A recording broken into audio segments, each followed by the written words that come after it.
तो मूवी के स्टार्ट में हमें एक मीटिंग दिखाई जाती है। इस मीटिंग में बहुत सारे पॉलिटिशियंस और साथ ही नेशनल सिक्योरिटी ऑफिसर्स आए हुए थे।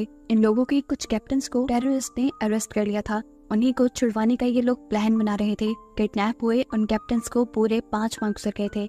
यहीं पर जोंग ह्यून नामी एक आदमी बैठा था जो सिक्योरिटी एजेंसी का हेड था और अगला प्राइम मिनिस्टर भी बनने वाला था। वो यहाँ कैप्टन्स को बचाने का एक मशवरा देता है जो बाकी लोगों को पसंद नहीं आया। तभी यहाँ उसके पीछे बैठा वॉन जो कि उसका असिस्टेंट था, वो सब लोगों को उसकी बात समझाता है। असल में उसने अपने बॉस की बात का पूरा मतलब ही बदल डाला था, जिसके आइडिया से अब सब लोग राजी भी हो गए थे। और आज उसके इस तरह से सिचुएशन संभालने की वजह से जोंग ह्यून भी उससे काफी खुश था। वो उससे कहता है कि अगर तुम जैसे लोग मुझे पहले मिल जाते तो मैं आज प्राइम मिनिस्टर होता। खैर वॉन अब अपने घर चला जाता है जहाँ हम उसकी बेटी क्योंग मिन से मिलते हैं, जिसे वॉन जबरदस्ती पढ़ने के लिए दूसरे मुल्क भेज रहा था। वो क्योंग मिन को अब एयरपोर्ट छोड़ने के लिए निकल पड़ता है। रास्ते में की गाड़ी का फ्यूल कम था, जिसे वो डरवाने के लिए एक फ्यूल स्टेशन पे रुक गया, जहाँ उसे मिला एक लड़का। वॉन उसे अपना कार्ड देता है, लेकिन जवाब में वो लड़का कहता है कि हमारी मशीन खराब है, आपको ये पैसे कैश में देने होंगे। ये सुनकर वॉन को उस पर शक हुआ। ऐसा लगा कि जैसे वो ये पैसे अपने पास रख के अपने बॉस से झूठ बोलेगा, इसीलिए वो उसे कहता है कि ये पैसे मैं तुम्हारे बॉस को दे दूंगा। ये कहकर वो गाड़ी भगाकर आगे चला गया। हाईवे से ये लोग गुजर रहे थे, तभी रेडियो पे इन्हें हाई अलर्ट दिया जाता है कि कुछ ही देर में यहाँ बहुत बुरा फॉग फैलने वाला है। जितने भी लोग हाईवे पे सफर कर रहे हैं वो अपना बहुत ही ख्याल रखें और ध्यान से ड्राइविंग करें। लेकिन सभी लोग इस चीज पे कहाँ ध्यान देते हैं।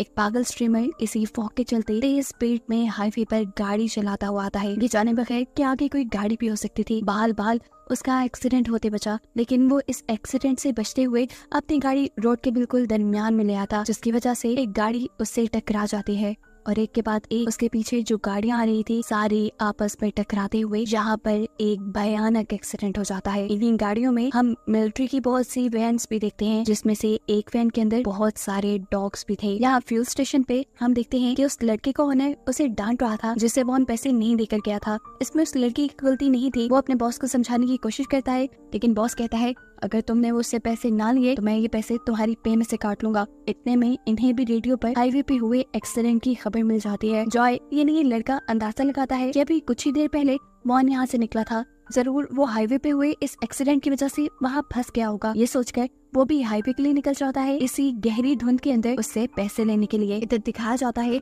कि वॉन की गाड़ी के सामने भी एक गाड़ी फ्लिप हो चुकी थी और ऐसे उसका एक्सीडेंट होते बाल बचा था, लेकिन वो आगे जा भी नहीं सकता था। इसीलिए इस सब की खबर वो अपने बॉस यानी जोंग ह्यून को देता है ताकि वो यहाँ अपने एजेंट्स भेजकर यहाँ पर से सब लोगों को रेस्क्यू करवा सके। ये कॉल सुनकर उसकी बेटी क्योंग मिन उसके ऊपर गुस्सा हो जाती है और कहती है आप कैसे सिक्योरिटी वाले हैं, आपको बाहर जाकर उसकी मदद करनी चाहिए। उसकी बातों से तंग आकर वॉन भी उस एक्सीडेंट हुई कार के पास जाता है, लेकिन देखता है कि वहाँ पहले ही कुछ सोल्जर्स ने आकर एक्सीडेंट हुई कार से उस आदमी को निकाल लिया था बाहर, जो कि एक डॉक्टर था। वो सोल्जर से कहता है जाओ जाकर पहले डॉग्स को चेक करो। सोल्जर भी उसकी बात सुनकर एक वैन की तरफ भागता है और ये देखकर उसके होश ही उड़ गए कि उनकी वैन में से सारे के सारे डॉग्स आजाद हो चुके थे। सिर्फ यही नहीं, इनमें से एक डॉग ने एक सोल्जर के ऊपर हमला करके उसे मार भी डाला था, जिसका मतलब था कि ये डॉग्स बहुत ही ज्यादा खूंखार हैं और इस हाईवे पे ऑलरेडी बहुत से लोग फंसे हुए हैं। इन डॉग्स की वजह से उनकी जान खतरे में पड़ गई है। सिचुएशन पैनिक हो गई थी, इसीलिए वॉन दोबारा अपने बॉस को कॉल करता है और डॉक्टर को अपनी गाड़ी में बिठा लेता है। ये करते हुए उन्होंने देखा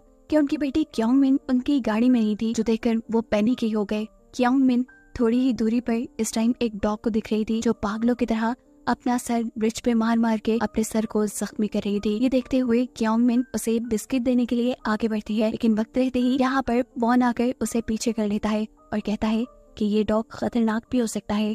जाते जाते वॉन ने नोटिस किया था कि उस डॉग के ऊपर E9 जैसा कुछ मेंशन किया गया था। अब वॉन जैसे ही अपनी कार के पास वापस आया तो उसने देखा कि सोल्जर्स उसकी कार में बैठे हुए डॉक्टर से कोई बात कर रहे थे। वॉकर उनसे पूछता है आखिर चल क्या रहा है यहाँ पर, जो सुनकर सोल्जर्स घबरा जाते हैं और उल्टा उसी से सवाल करते हैं तुम कौन हो। ये सुनकर वॉन उन्हें अपनी आईडी दिखाता है, जो देखते ही सोल्जर्स उल्टा उसे ही हथकड़ी बांध कर उसकी स्टीयरिंग व्हील के साथ उसे खड़ा कर देते हैं। झुंझलाकर वॉन डॉक्टर से पूछता है ये सब चल क्या रहा है, अगर तुमने नहीं मुझे बताया तो तुम पछताओगे। जवाब में डॉक्टर कहता है तुम जब तक मेरे साथ हो सेफ हो, अगर तुमने मुझे तंग किया तो तुम क्या यहाँ पर मौजूद सब मारे जाएंगे। कैमरा डॉक्टर की लैपटॉप स्क्रीन के ऊपर फोकस किया जाता है, जिसमें वो काफी देर से बिजी था। देखने को मिलता है कि डॉक्टर अपने लैपटॉप से सभी डॉग्स को कंट्रोल कर पा रहा था। डॉक्टर सभी डॉग्स के लिए एक टारगेट बनाता है, यानी उन सभी डॉग्स को एक सोल्जर पे हमला करने को कहता है। जो सोल्जर ठीक डॉग वाली वैन के सामने खड़ा हुआ था, जैसे ही डॉग उसके ऊपर हमला करते हैं तो एक एक करके सोल्जर उन सारे डॉग्स को वैन के अंदर फेंकता रहता है और आखिर ये लोग सभी डॉग्स को दोबारा पकड़ने में कामयाब हो ही जाते हैं। लेकिन अभी भी एक छोटी सी प्रॉब्लम थी। एक डॉग थी जो बंद नहीं हुई थी और ये वही E9 डॉग थी जिसे क्योंग मिन बिस्किट देने के लिए आगे बढ़ी थी। उसे दोबारा वैन में बंद करना तो दूर की बात, डॉक्टर तो उसे कंट्रोल भी नहीं कर पा रहे थे और इसी वजह से वो बहुत ज्यादा पैनिक भी हो रहे थे और परेशान भी। इतनी देर में हवा में चॉपर भी आ जाता है इस डॉग वाले कंटेनर को यहाँ से कहीं और शिफ्ट करने के लिए, और यही हाईवे पर जॉय भी पहुंच जाता है, यानी वो फ्यूल स्टेशन वाला लड़का जिसके पास इस टाइम 2 डॉग थी, जो उसकी व्हीकल के रुकते ही जल्दी से सड़क के ऊपर उतरकर डॉग्स वाले कंटेनर के पास पहुंच जाते हैं। जिसे लेने के लिए जॉय आगे बढ़ने लगता है तो सोल्जर्स उसे पकड़कर रोक लेते हैं। ऊपर से चॉपर भी वो डॉग्स वाले कंटेनर को ले जा रहा था, जिसे रोकने के लिए जल्दी से डॉक्टर आगे बढ़ता है ताकि वो ये बता सके कि इसमें E9 नहीं है। लेकिन पीछे से उसे वॉन पकड़ लेता है और उससे पूछता है ये सब चल क्या रहा है। जवाब में उसने सिर्फ एक ही लफ्ज कहा, प्रोजेक्ट साइलेंस। वो डॉक्टर से इस बारे में और भी क्वेश्चन करना चाह रहा था, लेकिन यहाँ पर सोल्जर्स उसे रोक देते हैं, जबकि बाकी सारे सोल्जर्स डॉक्टर से कहते हैं कि हम E9 डॉग को लेने के लिए बाद में आ जाएंगे, अभी इन डॉग्स को यहाँ से निकालना ज्यादा जरूरी है। इधर हमें दिखाया जाता है कि एक सोल्जर के हाथ एक छोटी सी चिप लगी है। ये चिप E9 डॉग की थी और ऐसे हमें ये बात मालूम हुई कि डॉक्टर सभी डॉग्स को उनकी बॉडी के अंदर लगाई हुई चिप्स के जरिए कंट्रोल कर पा रहा था और अब E9 डॉग ने ये चिप अपने सर से निकाल दी थी, इसीलिए डॉक्टर उसे कंट्रोल नहीं कर पा रहा था। इधर E9 डॉग को दिखाया जाता है जो एकदम से चॉपर के ऊपर हमला कर चुकी है। हमला करके उसने बहुत सारे सोल्जर्स को जख्मी कर दिया, जिसकी वजह से चॉपर का बैलेंस खराब हो गया और वो इलेक्ट्रिसिटी की तारों पे गिरकर बिल्कुल ही क्रैश हो गया और ऐसे सारे के सारे डॉग्स का कंटेनर नीचे गिरकर खुल गया। यहाँ डॉक्टर अपने लैपटॉप पे देखता है कि उसके सिस्टम में भी एरर आ चुका था और टारगेट खुद ब खुद 116 लोगों पे सेट हो गया, जिसका मतलब था कि अब ये डॉग्स 116 लोगों को मारेंगे और अपना मिशन पूरा किए बगैर ये डॉग रुकने वाले नहीं है। दिखाया जाता है कि एक एक करके सारे डॉग्स यहाँ खड़े सभी इंसानों के ऊपर हमला कर देते हैं। ऐसे में ही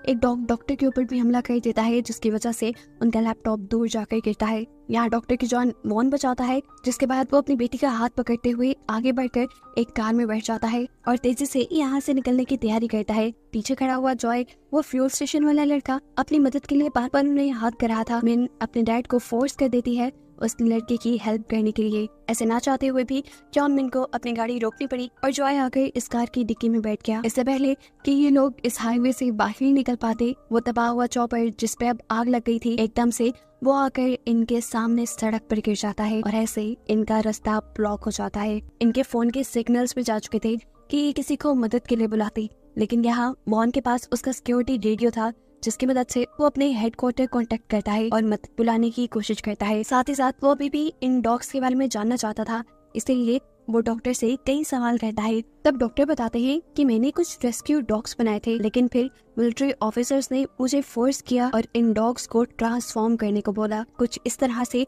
कि वो लोग इन डॉग्स को वेपन के तौर पे इस्तेमाल कर पाए, ताकि जंग में या किसी भी बुरी सिचुएशन में इन डॉग्स को इस्तेमाल करवाया जा सके। मॉन अब रेडियो पर अपने बॉस इन्हीं जोंग को कांटेक्ट करता है और उनसे पूछता है कि क्या आपको प्रोजेक्ट साइलेंस के बारे में कुछ पता था। जवाब में वो कहते हैं नहीं, मुझे बात मालूम नहीं थी। मॉन कहता है अच्छा ठीक है, फिर आप यहाँ पे कोई स्वाइट टीम भेजे जो हम सबको यहाँ से बचा कर ले जाए। इस टाइम हमारे सामने एक गैसेस का बहुत बड़ा ट्रक खड़ा है, अगर वो ब्लास्ट हो गया तो यहाँ पर सभी लोग मर जाएंगे। जियोंग ह्यून उसके हाँ में हाँ मिलाता है, जबकि ये सब लोग अब मुंह पे कपड़ा बांधकर पीछे खड़ी एक बस की तरफ बढ़ने लग जाते हैं, जिस बस के अंदर यहाँ बचे हुए सारे सर्वाइवर्स इकट्ठे हो गए थे। इनके बस के अंदर पहुँचते ही दिखाया जाता है कि वो चॉपर जो अभी भी तारों पे लटका हुआ था वो सड़क की दूसरी तरफ गिर जाता है और यहाँ एक बहुत बड़ा धमाका होता है, जिस धमाके की वजह से आगे का ब्रिज भी टूट गया था। सिचुएशन इतनी ज्यादा पैनिक हो गई थी कि लोग हवास खो बैठे थे। तब सब कुछ नॉर्मल करने के लिए वॉन सबको बताता है कि वो सिक्योरिटी डिपार्टमेंट से है और इस टाइम वो सिक्योरिटी वालों से कांटेक्ट में है। जल्द ही स्वाइप टीम उन्हें रेस्क्यू करने के लिए आ जाएगी। अब सब लोग उससे सवाल करते हैं कि आखिर ये डॉग्स उनके ऊपर हमला क्यों कर रहे हैं। जवाब में वॉन झूठ बोल देता है कि रेबिस नाम का एक वायरस इनके दिमाग के ऊपर असर कर गया है, जिससे वो पागल होकर सबको काट रहे हैं। यहाँ उसने डॉक्टर का जिक्र इसलिए नहीं किया था कि अगर सब लोगों को सच्चाई पता चल जाती तो सभी लोग डॉक्टर के ऊपर हमला करने लगते। लेकिन अब क्योंकि जॉय भी इन लोगों की गाड़ी में ही था और सब कुछ डॉक्टर ने जॉय के सामने ही बताया था, तो सच जॉय भी जानता था। वो सबके सामने खड़ा होकर वॉन से पूछता है, तुम झूठ क्यों बोल रही हो। जवाब में वो जॉय से कहता है कि अगर तुम खामोश रहे तो मैं यहाँ से सब लोगों के रेस्क्यू होने के बाद तुम्हें $10,000 दिलवाऊंगा। फिर अगले ही लम्हे दिखाया जाता है कि स्वाइप टीम इन्हें बचाने के लिए यहाँ आ गई थी, जिनके साथ वॉन डील करता है और कहता है कि आपको सबको रेस्क्यू करने से पहले बाहर मौजूद डॉग्स को मार देना चाहिए था। लेकिन ये लोग जवाब देते हैं कि उन्हें तो बाहर कोई डॉग दिखा ही नहीं, क्योंकि वो डॉग छुप चुके थे। जैसे ही ये सब लोग बस से बाहर निकलते हैं तो छुपे हुए डॉग्स भी बाहर निकल आए और एकदम से इन्होंने बहुत से लोगों के ऊपर हमला कर दिया, यहाँ तक कि स्वाइप टीम के ऊपर भी, जो इन लोगों को यहाँ रेस्क्यू करने के लिए आए थे। बड़ी ही मुश्किल से वॉन यहाँ अपनी बेटी को भी एक डॉग से बचाता है और फिर एक दूसरी बस के अंदर छुपा देता है, जहाँ हमें देखने को मिला कि एक ओल्ड कपल के साथ 2 और लोग भी यहाँ छुपकर बैठे हुए थे और इसी बस के अंदर डॉक्टर भी अभी जिंदा बच गया था। वॉन भी इन लोगों के साथ रुकना चाहता था, लेकिन तभी उसे पता चला कि उसका रेडियो तो बाहर रह गया है, जिसे लेने के लिए ना चाहते हुए भी उसे बस से उतरना पड़ा, क्योंकि रेडियो के अलावा उसके पास मदद मिलवाने का कोई और रास्ता भी नहीं था। जितनी देर में वॉन बाहर था इतनी देर में यहाँ डॉक्टर सभी लोगों को प्रोजेक्ट साइलेंस के बारे में सब सच बता देता है कि कैसे उसने रेस्क्यू डॉग बनाए थे, लेकिन फिर मिलिट्री वालों ने इन डॉग्स को अपने फायदे के लिए खूंखार डॉग्स में बदलवा दिया और जिस E9 डॉग को ये लोग पहले पकड़ना चाह रहे हैं, असल में ये बाकी सभी डॉग उसी के क्लोन हैं। डॉक्टर बताते हैं कि एक्सपेरिमेंट के दौरान E9 डॉग को और भी ज्यादा खतरनाक बनाने के लिए उन्होंने उसके सामने उसी के बच्चों को मार दिया। और एक सबसे ज्यादा डरा देने वाली बात ये थी कि E9 डॉग अपने सर से चिप निकाल चुकी है और अब वो डॉक्टर के कंट्रोल में नहीं है। साफ मतलब है कि वो डॉक्टर के कहे के मुताबिक यहाँ कुछ नहीं कर रही, वो सिर्फ अपने बच्चों के मरने का बदला ले रही है, बाकी सभी लोगों को मारकर, जिसे रोकना बहुत ही ज्यादा मुश्किल हो गया है। ये लोग अब डॉग से बचने के लिए एक प्लान बनाते हैं और अपने पास मौजूद चीजों से मशल बनाते हैं, यानी आग बनाते हैं, ताकि वो इन डॉग्स को डरा कर अपने से दूर रख पाए। वॉन जब अपने बॉस से कांटेक्ट करता है तो बॉस उसे कहते हैं कि आप सब लोग किसी तरह ब्रिज के पास आ जाओ, वहाँ आकर स्वाइप टीम आपको रेस्क्यू कर लेगी, डॉग्स को बाद में देखा जाएगा। वॉन बॉस को बताता है कि वो डॉग्स बहुत ही ज्यादा खूनखार है, उन्हें कंट्रोल करने के लिए कुछ स्नाइपर्स को यहाँ बुलाना चाहिए, लेकिन जियोंग ह्यून इस चीज के लिए तैयार नहीं था। वो जानता था कि हाईवे पे इतना बड़ा हादसा हुआ है तो कवर करने के लिए मीडिया वाले तो जरूर आएंगे, और ऐसे में ही अगर वो मिलिट्री वाले ये सब तमाशा भी देख लेते तो उनके डिपार्टमेंट की काफी बदनामी होती। आखिर में अब वॉन बॉस को बताता है कि यहाँ जितने भी लोग हैं वो सब के सब लोग प्रोजेक्ट साइलस के बारे में सब जानते हैं, और आहिस्ता आहिस्ता वो लोग ब्रिज की तरफ बढ़ भी रहे हैं। ये कहते ही उसने फोन रख दिया था। ये सुनकर बॉस यानी जियोंग ह्यून घबरा जाता है, ऐसे जैसे सब में कुछ उसी की भलाई गड़बड़ी हो, और ये बात सच भी निकली। उसने अगली स्वाइप टीम को वहाँ नहीं भेजा क्योंकि वो चाहता था कि वहाँ मौजूद सभी लोग मारे जाएं जिन जिनको प्रोजेक्ट साइलेंस के बारे में पता है, क्योंकि प्रोजेक्ट साइलेंस उसी ने अप्रूव किया था, और अगर ये खबर बाहर मीडिया में फैल जाती तो उसे कभी भी अगला प्रेसिडेंट नहीं बनाया जाता। यहाँ हम देखते हैं कि ये सब लोग बस में थे। एक प्लान बनाते हुए ये लोग बस से निकलने की कोशिश करते हैं।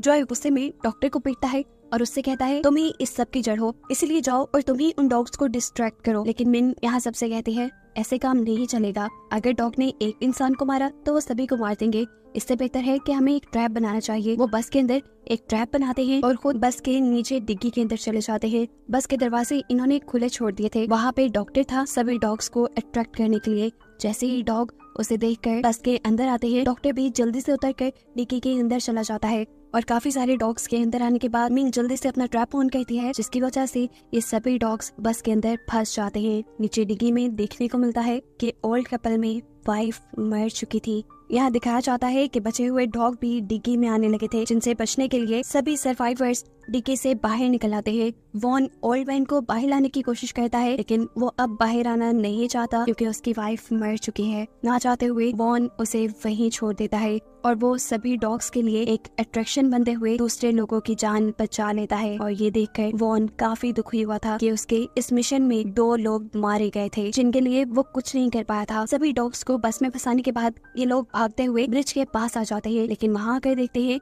कि उनकी मदद को तो कोई भी नहीं आया हुआ। वॉन रेडियो से बॉस को कांटेक्ट करता है, लेकिन अब उसे वहाँ से भी कोई रिस्पॉन्ड नहीं मिल रहा। दुख में वो वहीं बैठ गया और अब डॉक्टर उसके पास आया। डॉक्टर ने उसे सबसे बड़ी सच्चाई बताई कि ये सारा का सारा प्लान जोंग ह्यून का अपना था। ये सुनकर वॉन और भी ज्यादा टूट गया, क्योंकि जिस बॉस को वो दोस्तों की तरह रखता था, जिस पे उसे अपने से ज्यादा एतबार था, उसी बॉस ने उसके साथ झूठ बोला, वॉन को अपने फायदे के लिए इस्तेमाल किया। वॉन बार बार अब रेडियो के जरिए मदद मांगता है, लेकिन दूसरी तरफ से कोई रिस्पॉन्ड नहीं आ रहा था। इसीलिए ये लोग प्लान बनाते हैं कि वो गैसेस वाला ट्रक जहाँ फटा था, ये लोग उसी रास्ते से दूसरी तरफ जाएंगे, जहाँ दूसरी तरफ जॉय का व्हीकल है। उस व्हीकल में बैठ के ये लोग इस हाईवे से निकल सकते हैं। लेकिन मसला एक और था, व्हीकल की चाबी तो जॉय के पास थी, जो उसी बस में रह गई जिस बस में ये लोग डॉग से बचने के लिए गए थे, और अब उसी बस में डॉग्स को ट्रैप किया हुआ था। अब चाबी वापस वहाँ से हासिल करने के लिए ये लोग एक नया प्लान बनाते हैं। डॉक्टर अपना लैपटॉप ढूंढकर सभी डॉग्स को कंट्रोल करता है और वॉन को टारगेट बना देता है, ताकि सभी डॉग्स उसके ऊपर हमला करने के लिए बस से बाहर निकले। अब बस से बाहर भी वो कैसे निकलते, बस तो बंद थी। इसके लिए यहाँ पर इन्हीं के साथ खड़ी हुई एक गोल्फ प्लेयर अपनी बॉल से बार बार शीशे के ऊपर हिट करती है, जिससे बस का शीशा टूट जाता है और सारे के सारे डॉग्स निकल कर वॉन के ऊपर हमला शुरू कर देते हैं। वॉन जो इस टाइम डॉग वाले कंटेनर में खड़ा था, डॉग्स ऑटोमेटिकली उस कंटेनर में आने लगे। यहाँ मौका मिलता ही जॉय बस के अंदर से चाबी निकाल लेता है, जबकि दूसरी तरफ हमें देखने को मिलता है कि जहाँ सारे के सारे डॉग्स अपने कंटेनर की तरफ भाग रहे थे वॉन के ऊपर हमला करने के लिए, वहीं E9 डॉग किसी के कंट्रोल में नहीं थी। वो एकदम से जाकर डॉक्टर के ऊपर हमला कर देती है, क्योंकि डॉक्टर ने उसके बच्चों को मारा था। इस सारी हड़बड़ी में इन्होंने इस चीज पे तो ध्यान ही नहीं दिया था कि ब्रिज टूटने वाला था। सभी डॉग्स के एकदम से वॉन वाले कंटेनर के ऊपर हमला करने की वजह से वो कंटेनर ब्रिज के किनारे के ऊपर टकराता है और किनारा टूटकर वो कंटेनर पानी के अंदर गिर जाता है, जिसकी वजह से वॉन भी अब पानी में गिर चुका था। ये देखकर क्योन मिन यानी उसकी बेटी बहुत ज्यादा घबरा चुकी थी। वो अपनी डैड की मदद करना चाहती थी जॉय के टो ट्रक के जरिए, लेकिन यहाँ जॉय उसे बताता है कि अगर तुम इस ट्रक को लेकर ब्रिज के पास गई तो ब्रिज और टूट जाएगा। लेकिन क्योन मिन को परवाह नहीं थी। इधर E9 डॉग जो भी डॉक्टर के ऊपर हमला करने के लिए आगे बढ़ रही थी, वो जब डॉग्स वाले कंटेनर को पानी में गिरता हुआ देखती है तो फौरन उसी की तरफ भागती है, क्योंकि उसका एक बच्चा अभी भी जिंदा था जिसे वो बचाना चाह रही थी। लेकिन उसको बचाने के चक्कर में वो खुद भी पानी के अंदर गिर गई। जॉन मिन ने जॉय के टो ट्रक की रस्सी ब्रिज से नीचे फेंकी, जिसे पकड़कर वॉन ऊपर आने में कामयाब हो गया। लेकिन ब्रिज अब इतना खस्ता हो चुका था,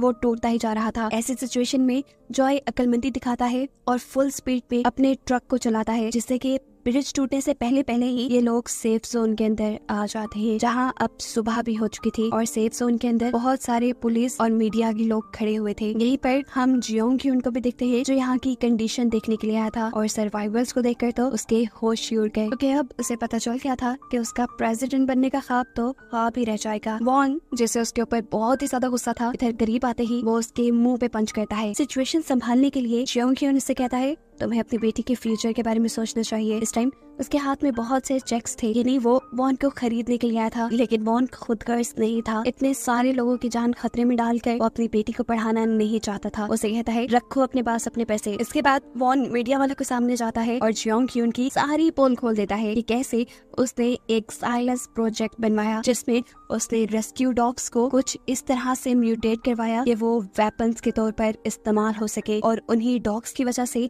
आज ये लोग इतनी बड़ी मुसीबत में पहुंचे थे। ऐसे खतरनाक डॉग्स किसी भी सिचुएशन में इस्तेमाल करने के लिए सूटेबल नहीं होते। यहाँ पर वॉन का साथ डॉक्टर भी देता है और मीडिया को जियोंग ह्यून के खिलाफ सारे सबूत प्रोवाइड कर देता है। ये सब सुनकर जियोंग ह्यून को भागने के अलावा कोई रास्ता नजर नहीं आता और वो यहाँ से चला जाता है। जबकि सीन कट होकर अब हम E9 को देखते हैं, जो किसी तरह अपने बच्चे को बचाकर नहर के किनारे बेल ले आई थी। ऐसे उसका मकसद पूरा हो गया था अपने बच्चे को बचाने का, जिसके साथ ये कहानी यहीं खत्म हो गई।